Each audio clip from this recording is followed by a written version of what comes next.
कि सर अभी सीजल की तैयारी बाद में करूंगा, पहले 100-150 पाकिस्तानियों को निपटाऊंगा। मेरा बचपन से सपना था कि पहले सीजल का बाद में मौका देंगे, पहले पाकिस्तानियों को अंदर खौफ दिखाना है। मैंने कुछ पढ़ाया नहीं, कुछ छोड़ दिया। सर ने पढ़ाई में कुछ नहीं छोड़ा था, मुझे उसने छोड़ा था। उसके बाद टेंशन से 4 दिन तक मैं हॉस्पिटल में था। इस इंस्टीट्यूट में आया ना, यहाँ पर कोने से लेकर चाहे नीचे भी बच्चा हो चाहे ऊपर हो, हर बच्चा सिलेक्शन होगा। फिर भी मैं 6 महीने के अंदर मैंने कसम खाया था कि 2024 में वर्दी पहनना है तो पहना। एक बैच से कम 10 सिलेक्शन होना चाहिए। कि मेरा शुरू से विजन इतना था कि मैथ्स चाहे किसी का कितना भी कमजोर क्यों ना हो, अगर उसको पढ़ना है तो उसको किसी साधन की कमी ना महसूस हो। कहते हैं ना, समय से पहले और किस्मत से ज्यादा किसी को नहीं मिलता। 3 सेलेक्टेड कैंडिडेट है आपके सामने, और सबसे बड़ी बात है तीनों अलग अलग डिपार्टमेंट के हैं। इनसे और अच्छी बात यहां पर यह है, ऑफलाइन के होते हुए 7 दोस्त है और 7 का सिलेक्शन हुआ है। ठीक है,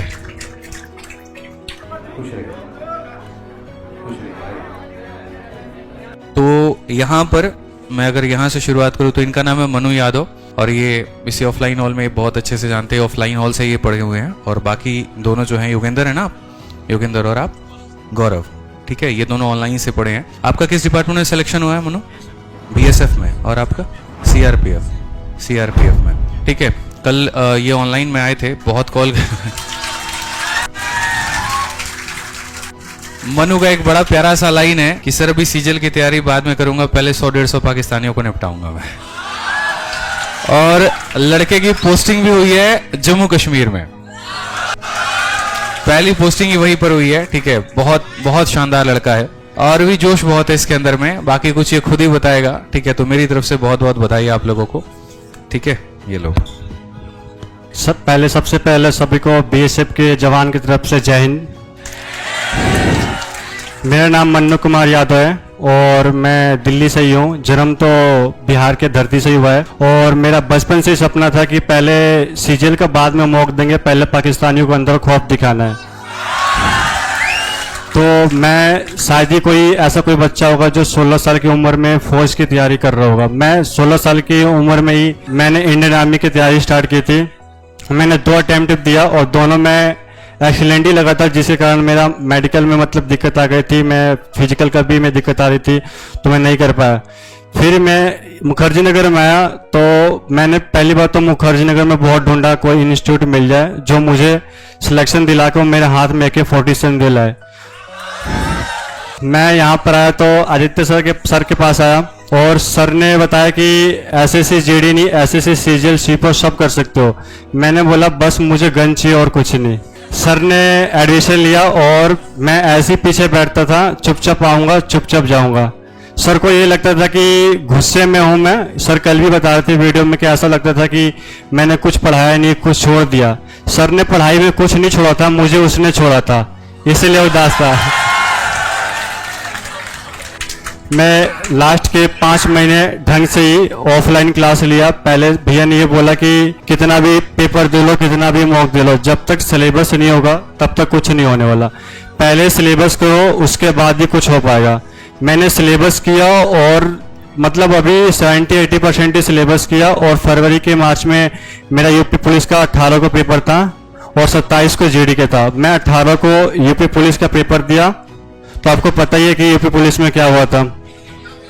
उसके बाद टेंशन से 4 दिन तक मैं हॉस्पिटल में था। फिर 27 फरवरी को मैं फिर भी एग्जाम देने गया, और मेरे 160 में से 140 नंबर बने, और मेरा सेकंड चॉइस BSF था, क्योंकि मुझे पाकिस्तानियों से थोड़ा मिलना था, कैसे और कैसे नहीं।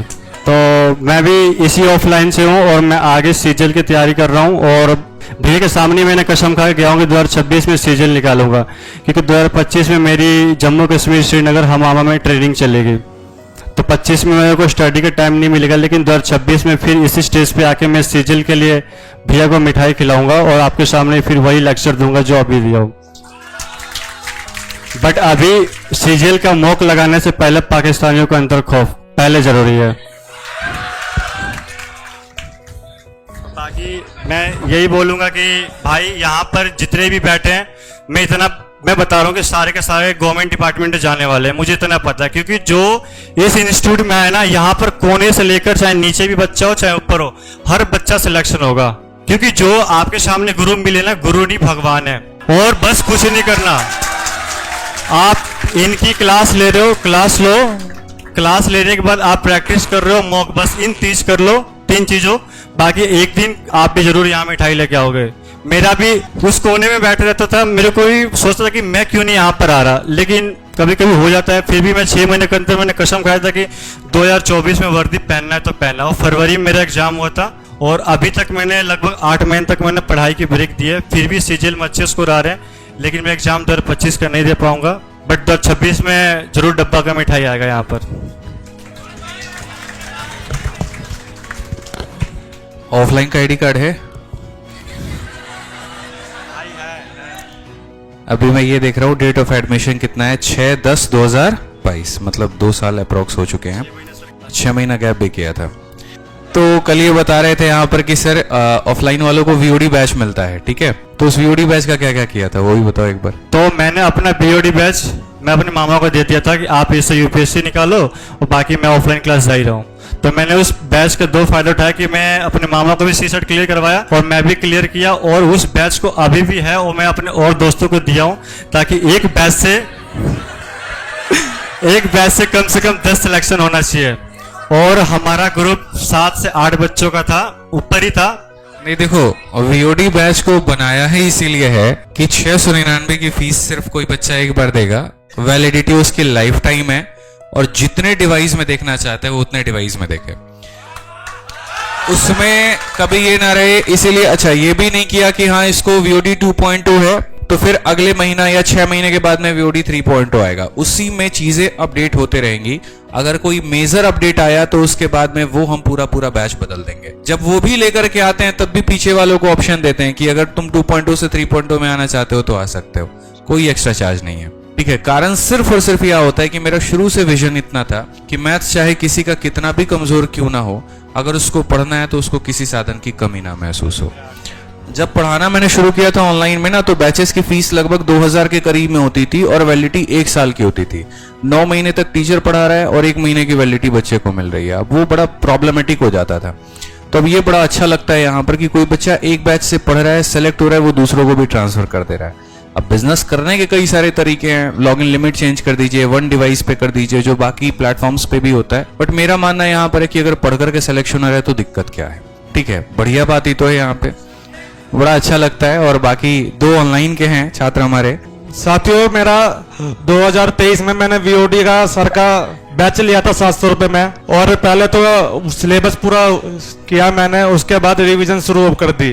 उसके बाद सर का प्रैक्टिस सेट शुरू हुआ, वो सारे प्रैक्टिस सेट लिए मैंने उस टाइम पे, और सर की जो भी गाइडेंस थी उसका प्रॉपर तरीके से फॉलो किया मैंने, और आज यहाँ खड़ा हूँ मैं सर की आज बदौलत से।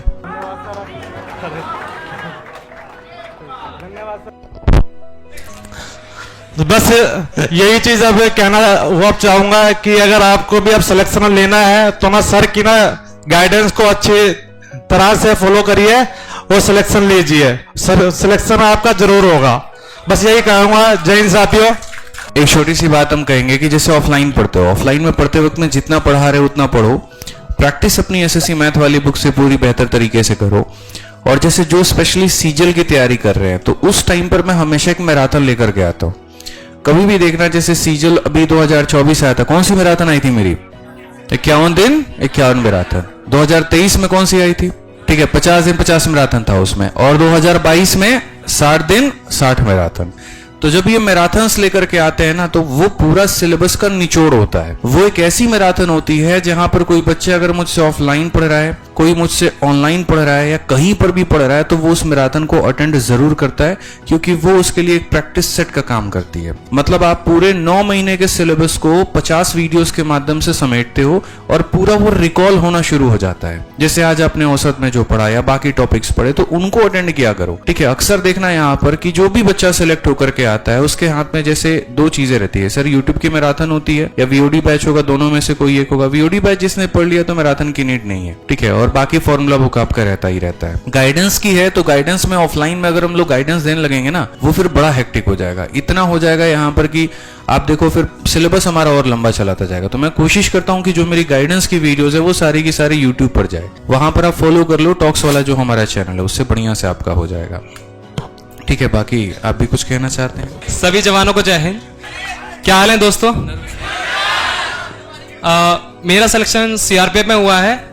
मैं सर को शुरू से ऑनलाइन ही देखता है मैंने, क्योंकि क्या होता था, मेरी लाइब्रेरी में एक दोस्त था मेरा, तो वो सर से पढ़ता था, तो कई बार मुझे मैथ्स में कंफ्यूजन होती थी, कई बार लॉन्ग क्वेश्चन होते थे, तो उसमें काफी टाइम कंज्यूम होता था। तो मैंने उसको एक बार पढ़ते हुए देखा, तो वो बहुत जल्दी क्वेश्चन सॉल्व कर देता था।